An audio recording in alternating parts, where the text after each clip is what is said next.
2016 সালে গম খেতে ব্লাস্ট রোগ দেখা দেওয়ার পর থেকেই রাজশাহীতে কমতে শুরু করে গম চাষ। কৃষকরা গম চাষের পরিবর্তে অন্য ফসলের উপর নির্ভরশীল হয়, গমের আবাদ চলে যায় তলানিতে।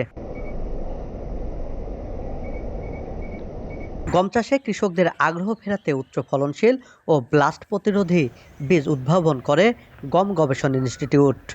উচ্চ ফলনশীল জাতের সাথে বহুস্থানিক বা মাল্টি লোকেশন ট্রায়ালের মাধ্যমে ফলন যাচাই করে আমরা বাছাই করে থাকি এবং পরবর্তীতে জাতীয় বীজ বোর্ডের অনুমোদন সাপেক্ষে সেটা জাত হিসেবে নির্বাচন করা হয়। প্রতিষ্ঠানটি এ পর্যন্ত 38টি গমের জাত উদ্ভাবন করেছে। আধুনিক উচ্চ ফলনশীল রোগ প্রতিরোধী জাত ও উন্নত উৎপাদন প্রযুক্তি ব্যবহারের ফলে রাজশাহীতে অব্যাহতভাবে বৃদ্ধি পাচ্ছে গম চাষ। এবার গমের আবাদ ভালো হওয়ায় খুশি কৃষকরা। তো গমের অবস্থা খুব ভালো, মোটামুটি। তাছাড়া কোনো অসুবিধা নাই, পোকা টোকার কোনো ঝামেলা নাই। একবার বীজ দিয়েছি, গম হয়ে গেছে।